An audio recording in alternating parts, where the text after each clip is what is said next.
디도는 유대인이 아니라 헬라인으로 하나님도 모르고 예수님도 모르던 이방인이었는데 바울의 전도로 예수님을 영접한 후 바울과 함께 땅끝까지 복음을 전하는 전도자로 세워집니다. 디도처럼 하나님에 대해 일면식도 없던 자들이 하나님의 사람으로 세워지는 것을 보면 하나님은 어제나 오늘이나 동일하게 역사하시는 분이구나 하는 생각이 듭니다. 그러니까 저와 여러분은 하나님이 살아 역사하시는 증거물인 셈입니다. 디도는 여러모로 귀하게 쓰임받은 자였습니다. 바울이 에베소에서 전도할 때 디도와 함께 했습니다. 고린도 교회가 혼란에 빠졌다는 소식을 들은 바울은 디도를 급히 고린도 교회로 보내어 사태를 수습하고 자신도 고린도로 떠났는데 에베소로 돌아오던 디도를 마케도냐에서 만나게 됩니다. 고린도 교회의 사태가 많이 진정되었다는 소식을 듣고 바울은 위로를 받습니다. 또한 디도는 그에게 연보를 예루살렘 교회로 전달하는 중책도 맡았습니다.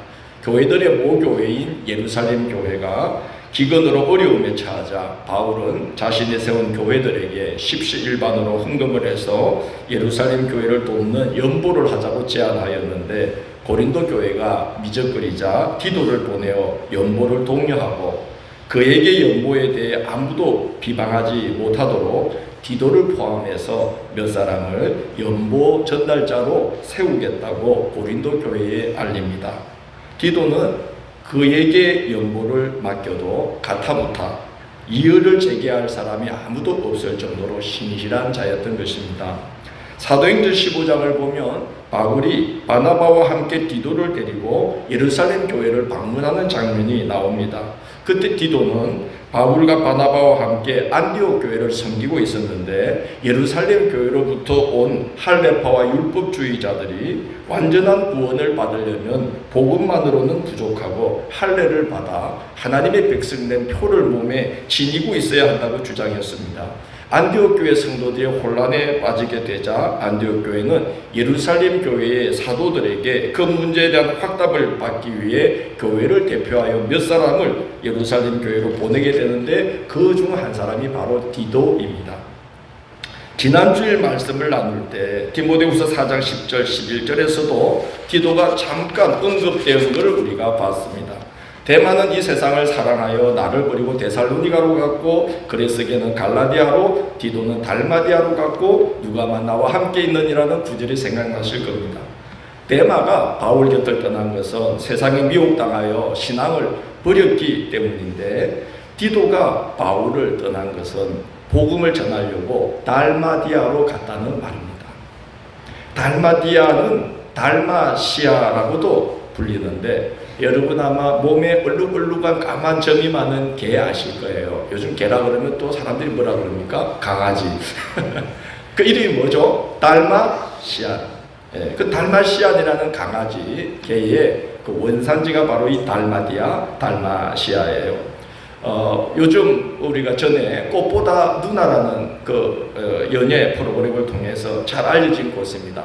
크로아티아를 이제 말하는데 그 크로아티아의 남부 해안 지역이 바로 달마시아입니다. 바울 당시에는 이 크로아티아를 또한 일루리곤이라고도 하였습니다.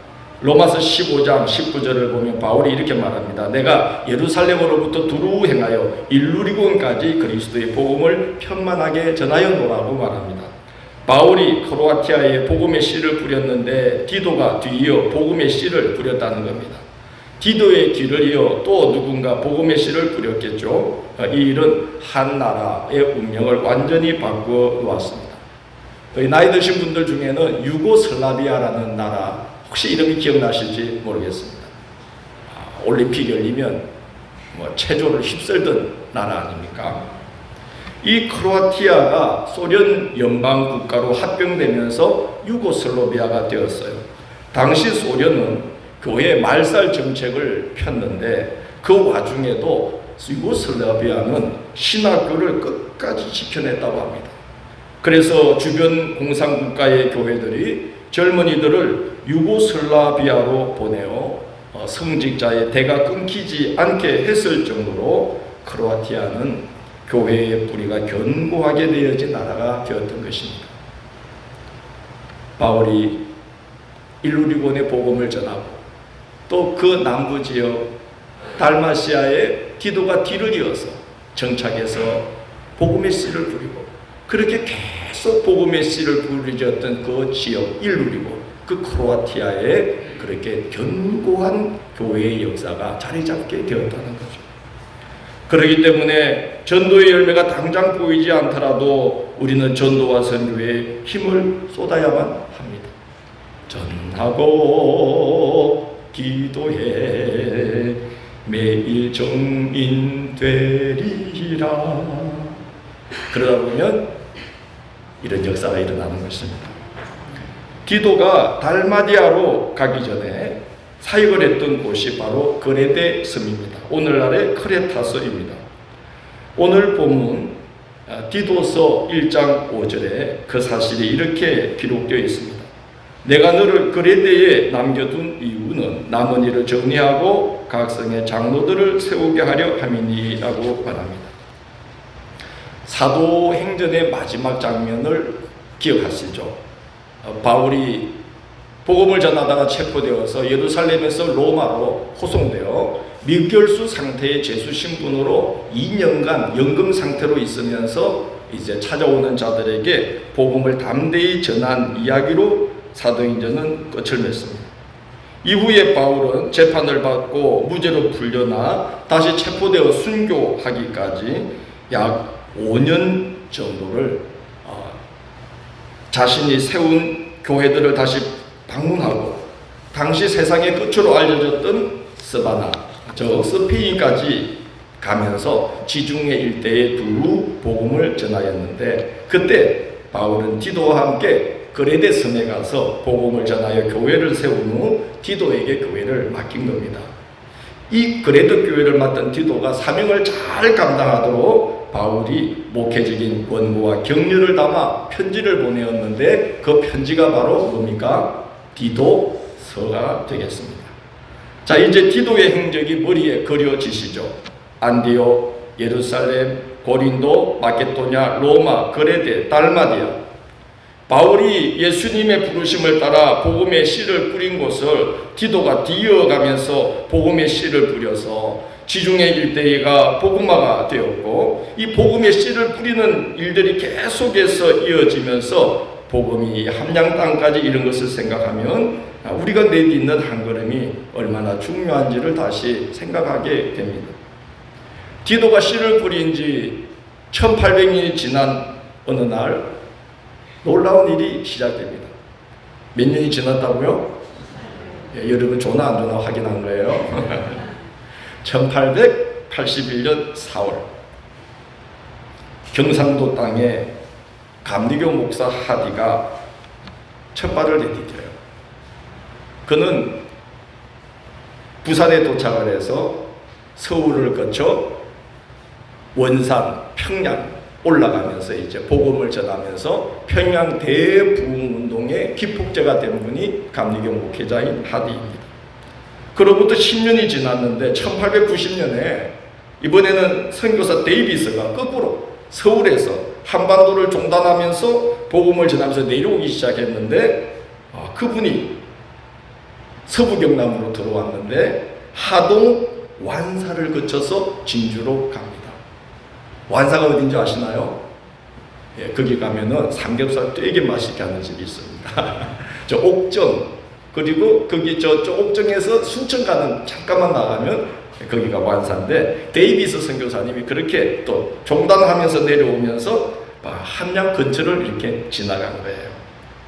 그로부터 3년 후 1893년 10월 2일 함양 기독교사의 역사적인 날입니다. 미국 북장로교회 윌리엄 베어더 목사님이 부산에 도착해서 김해, 장류, 창원, 의령을 거쳐서 어디로 왔겠습니까? 함양 읍내로 들어와서 복음을 전합니다.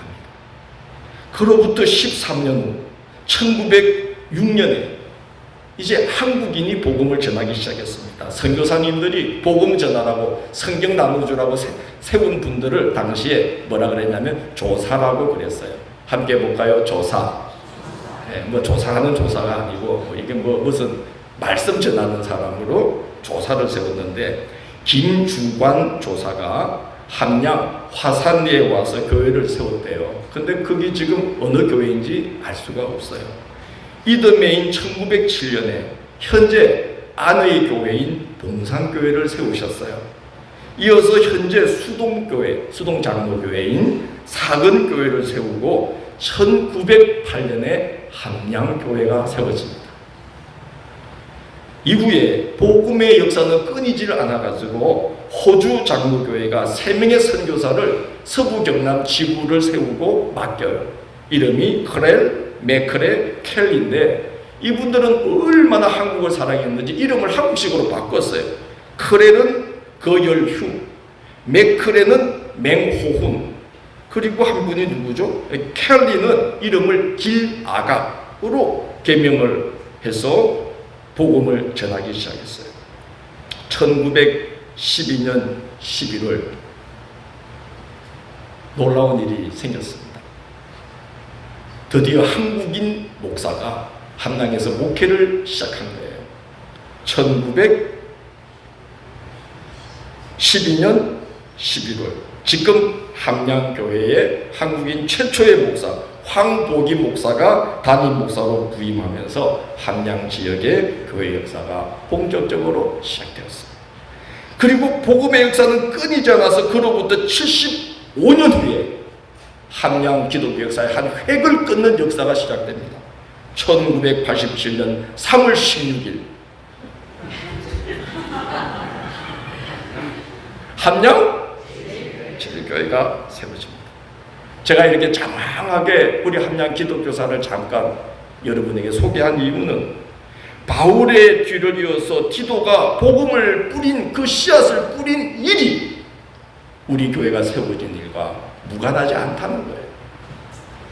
복음을 뿌린 곳에 또 뿌리고 또 뿌리고 그 뒤를 끊임없이 이어간 분들이 있었기 때문에 하리 목사님이 부산까지 오게 되고 호주 북장로교회, 호주 장로교회 선교사님들이 와서 한국인 조사를 세우고 기업고 한국인 목사가 세워져서 우리 함양 지역의 한국인 최초의 담임 목회자인 황복이 목사가 함양교회를 담임하고 그렇게 복음의 역사가 계속 불붙어 일어나다 보니까 엄청나게 귀한 교회가 세워진 거 아니에요? 어떤 교회가? 저희 세워진 거예요. 이거 정말 생각해보면 대단한 일입니다. 우리가 이러한 여정을 생각해보면 우리가 걷는 이 신앙의 여정 한 걸음 한 걸음을 절대로 허투루 내디딜 수가 없다는 생각이 듭니다. 그렇기 때문에 우리가 한 개인의 걸음도 그런데 교회가 공동체적으로 한 걸음 한 걸음 내딛는 여정은 얼마나 더 중요하겠어요. 우리 함께 해볼까요? 땅콩이 100번 구르는 것보다 호박이 한 번 구르는 게 더 낫다. 뭐 성경 말씀이 아니니까 따라도 안 하고 그러네. 우리 한 개인도 중요하죠. 잘 내디뎌야 돼요. 그런데 교회가 공동체적으로 한 걸음 한 걸음 내딛는 건 엄청 중요해요. 왜냐? 땅콩이 100번 구르는 것보다 뭐가 한 번 구르는 게 나아요? 호박이 한 번 구르는 게 나아요. 그래서 내 한 사람이 발을 잘 내딛는 거, 신앙생활 허투루 하지 않는 거, 이게 하나님 나라에서의 엄청나게 중요하고 더군다나 교회가 공동체적으로 방향을 잘 정해서 한 걸음 한 걸음 내딛는 게 우리가 앞으로 짐작조차 못할 먼 장래에 하나님 나라의 어마어마한 역사들의 밑거름이 된다는 생각을 하고서 우리는 이 교회를 이끌어가야 될 줄로 믿습니다. 그래서 바울은 그레데 교회를 맡은 디도에게도 여러 고면을 합니다. 왜? 교회 공동체가 공동체적으로 내딛는 한 걸음 한 걸음이 너무나 중요하기 때문인 것이죠. 첫 번째, 바울은 디도에게 부름받은 목적을 상기시킵니다. 1장 1절 2절을 보면 나 바울이 사도된 것은 하나님이 택하신 자들의 믿음과 경건함에 속한 진리의 지식과 영생의 소망을 위함이라고 말하고 있습니다. 하나님이 우리를 먼저 불러주신 이유를 말하고 있는 것입니다. 하나님께서 택해 놓으신 자들이 우리를 통해서 믿음을 갖도록, 그리고 우리를 통해서 그들이 진리를 만나게 되되 경건함에 이르게 되는 진리를 만나도록, 사람이 그 진리를 듣고 경건해지는 진리는 복음밖에 없는 줄로 믿습니다. 그걸 위해서 우리를 먼저 불러주셨다는 거예요. 그리고 영생을 소망하며 살도록 인도하기 위해서 우리를 불러주셨다는 거죠. 영생을 얻는 진리가 성경 말고 어디 있겠습니까? 그걸 위해서 우리를 먼저 불러주셨다. 이 목적이 성취되기 위해서 우리가 해야 될 일이 뭐냐? 꼭 필요한 일이 뭐냐? 반드시 선행되어야 될 일이 뭐냐? 1장 4절에서 바울은 그 일을 이렇게 말합니다. 자기 때에 자기의 말씀을 뭐로 나타내셨으니? 전도로 나타내셨어요. 그리고 이 일을 하나님이 우리에게 맡기셨다라고 말합니다. 전도하면 하나님께서 하나님의 때에 하나님의 방법으로 역사하셔서 택한 자들로 믿게 하시고 경건함에 이르는 진리를 만나게 하시고 영생의 소망으로 살게 하신다는 말씀입니다. 먼저 부르심을 받은 목적이 그것임을 기억하고 교회로 하여금 그 사명 잘 감당하도록, 전도 사명 잘 감당하도록 인도하라는 거예요. 교회가 한 걸음 한 걸음 방향 잡고 나가는 게 매우 중요한데, 교회가 가장 중요시해야 될 일이 뭐라는 거예요? 바울은 전도다. 있습니까? 또 뭐라는 거예요? 선교다. 이걸 우리에게 맡기셨다라고 바울은 말하고 있습니다. 두 번째, 교회의 직분자들을 잘 세우라고 권고합니다. 1장 10절 11절 같이 한번 읽어봅니다. 있습니다. 불순종하고 헛된 말을 하며 속이는 자가 많은 중 할례파 가운데 특히 그러하니 그들의 입을 막을 것이라. 이런 자들이 더러운 이득을 취하려고 마땅하지 아니한 것을 가르쳐 가정들로 통 무너뜨리는도다. 당시에 그레테 교회에 할례파와 유대 율법주의자들이 침투하여서 성도들의 순전한 믿음을 온통 무너뜨리고 있었습니다. 이런 상황은 디도 혼자 애쓴다고 바로잡을 수 있는 것이 아닌 것이죠. 그래서 바울은 신앙적으로, 인격적으로, 사회적으로도 신망이 있고 덕을 갖춘 좋은 직분자들을 세워서 교회를 흔드는 이단들로부터 교회와 성도들의 가정을 지키게 하라고 당부하고 있습니다. 9절 후반부를 보면 바울은 직분자들의 역할은 이러한 것이다 라고 말합니다. 이는 능히 바른 교훈으로 권면하고 거슬러 말하는 자들을 책망하려 함이라고 말합니다. 11절에서는 직분자들의 역할을 이렇게 말하고 있습니다. 불순종하고 헛된 말을 하는 자들의 입을 어떻게 하라? 막으라고 말합니다. 13절 14절에서는 미혹당한 이들을 엄히 꾸짖어 믿음을 온전하게 하고 허탄한 말과 진리에 반하는 말로 미혹하는 자들의 말에 휩쓸리지 않도록 성도들을 돌이키게 하라고 권하고 있습니다. 이런 훌륭한 직분자들이 많이 세워져 있는 교회는 든든합니다.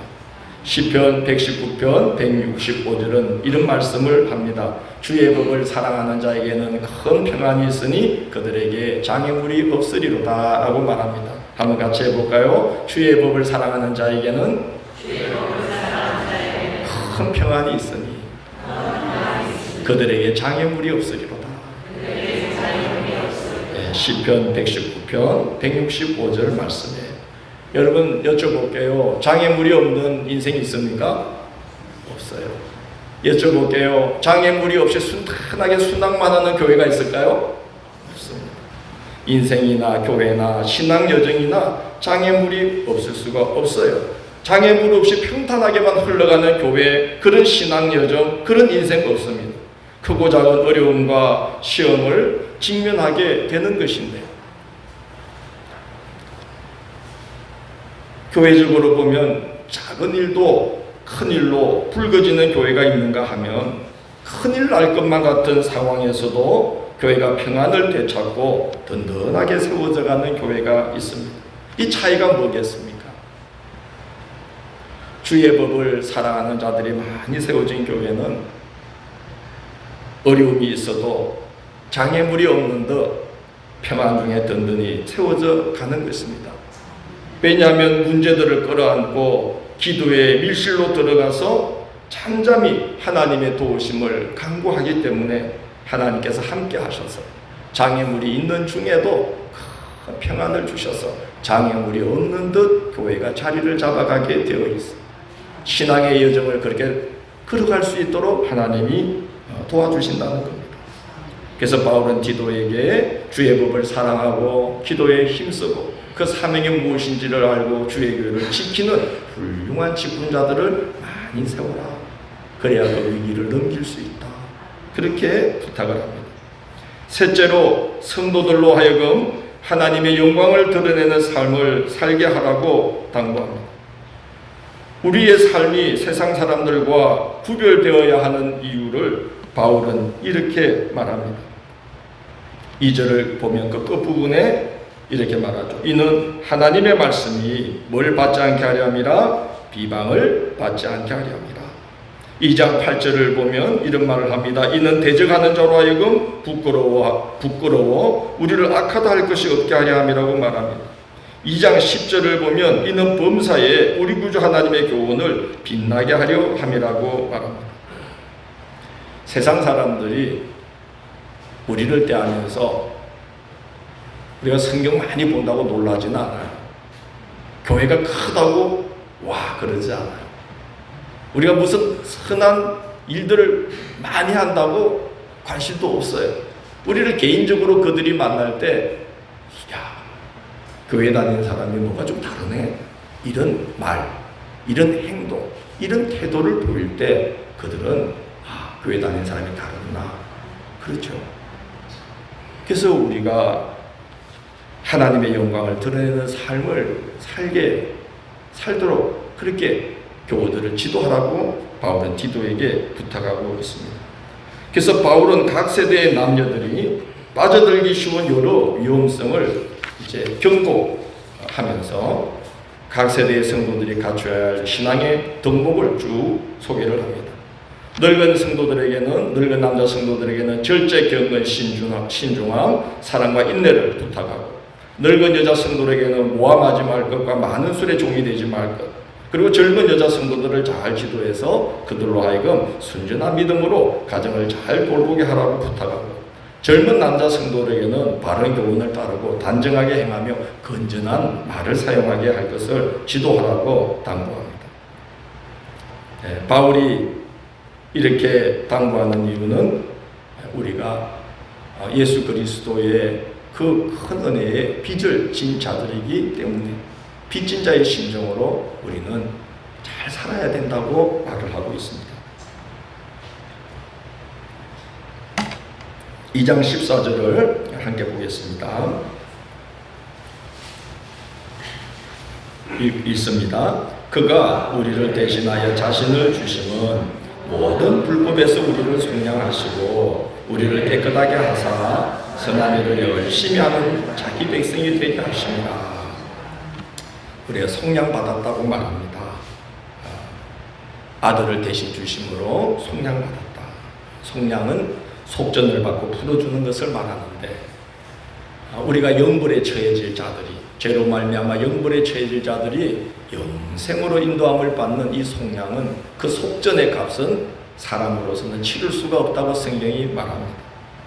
하나님께서 하나밖에 없는 외아들을 속전으로 내어주심으로 우리가 속량을 받아 영벌에서 영생으로 옮겨진 자가 되었기 때문에 우리는 그 은혜를 받은 자거든요. 그래서 그 은혜 받은 자의 합당한 모습으로 그 베푸신 은혜 욕되지 않게 살아가야 된다. 그런 말씀을 하고 있습니다. 바울은 우리가 어느 정도로 세상 사람들과 달라야 하는지 그 한 예를 들고 있습니다.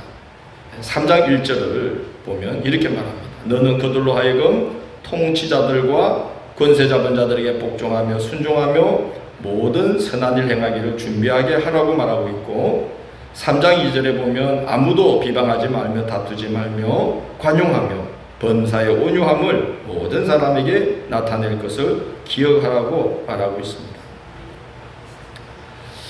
이 그레데인들에게 바울은 어려운 부탁을 하는 겁니다. 왜냐하면 오늘 1장 12절에도 언급되어 있는데요.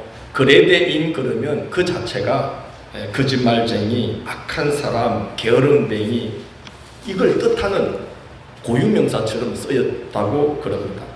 당시 로마 제국 내에 악명 높은 3C가 있었다고 그래요. 영어로 C가. 그게 뭐냐 하면은 첫 번째가 길리기아. 우리 바울의 고향이죠. 길리기아 다소. 그 길리기아. 두 번째 바울이 그 복음을 전한 1차 전도 여행 중부 내륙 지역 카파도기아. 세 번째가 뭐겠어요? 그레데, 크레타스. 이 3C가 아주 악명이 높았다고 그래요. 그리고 그레데처럼 당시 로마 제국의 변방에 있던 나라에서는 로마의 통치권에서 벗어나기 위한 폭동, 폭력, 살상이 빈번하게 일어났다고 합니다. 그런데 바울은 디도에게 성도들로 하여금 로마에 폭력적으로 대항하거나 사람들에게 악을 악으로 갚기보다는 시민으로서, 성도로서 선한 의무를 다하며 사람들을 신실하게 대함으로써 그리스도인다운 삶을 살도록 가르쳐야 한다. 그레데 사람들로서는 하기 힘든 일이죠.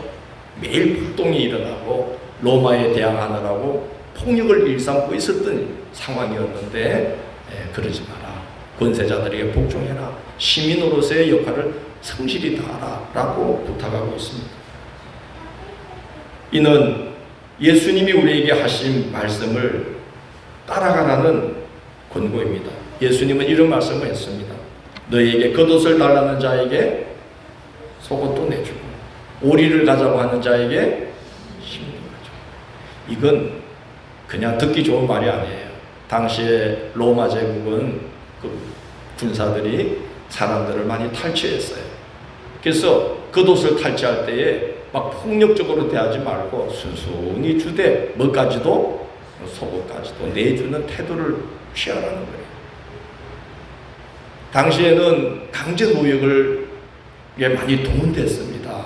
그래서 밤에 자고 있는데 갑자기 군인들이 들이닥쳐서 깨워가지고 끌고 가는 거예요. 강제 노역을 시키려고. 그래서 노역을 짱으로 끌고 가려고 오리를 끌고 가려고 그럴 때 막 악에 북받쳐서 대항하지 말고 어떤 태도로? 얼마까지도 가주는 태도로? 심리도 가주는 태도 가져오라는 거예요. 왜냐하면 그래야만 폭력과 폭동, 폭력으로는 절대로 열리지 않는 하나님의 나라가 열릴 수 있기 때문에 정말 새로운 세상은 그렇게 열리는 거기 때문에 예수님은 누가 너희들의 겉옷을 뺐거든 뭐도 내주고 또 오리를 가자 그러면 맨리도 가지고 그게 하나님 나라 백성다운 길이다. 오늘 바울은 그 예수님의 말씀을 인용을 한 거예요. 위에 있는 권세자들이 너희를 함부로 다스릴지라도 폭력으로 대하지 말아라. 하나님의 백성답게 대하라. 그렇게 권하고 있습니다. 그러므로 인하여 너희들의 삶이 세상 사람들 가운데 하나님께 영광을 돌리는 삶이 되도록 해야만 된다. 그렇게 부탁합니다. 이러한 삶들이 어째 우리의 힘으로 되겠습니까? 우리 힘을 할 수 없어요. 그래서 오늘 바울 사도는 주님이 우리를 대신해서 속량을 치러주신 자임을 기억해야 되고 그리고 하나님이 우리를 긍휼히 여기사 성령을 부어주셔서 우리가 새롭게 거듭날 수 있도록 끊임없이 역사해 주시기 때문에 성부, 성자, 성령 삼위일체로 역사하시는 이 하나님을 굳게 의지하고 우리 자신을 그에게 의탁하고 맡기는 삶을 살아야 합니다. 하나님이 영광 받으시는 그런 삶이 되며 교회는 시험을 이기고 굳건하게 설 수 있다. 그렇게 오늘 당부를 하고 있습니다. 오늘 우리들의 삶이 바울의 권면처럼 우리가 먼저 부름받은 사명이 무엇인지를 우리가 잊지 말고 또 우리가 이 세상 가운데 하나님의 영광을 드러내는 그런 하나님 나라 백성의 삶을 이 세상 가운데 살아갈 수 있도록 그리스도의 은혜를 의지하고 성령의 도우심을 늘 구하면서 우리가 살아가고 또 우리들 자신의 교회의 훌륭한 직분자로 일꾼으로 세워져서 이 귀한 교회 끊임없이 복음을 전함으로써 장차 하나님이 행하실 큰 구원의 역사를 준비해 나가는 복음의 씨를 끊임없이 뿌리는 교회로 세워줄 수 있도록 우리가 훌륭한 직분자들로 이렇게 세워지는 우리 함양제일교회가 되기를 주의 이름으로 고민합니다.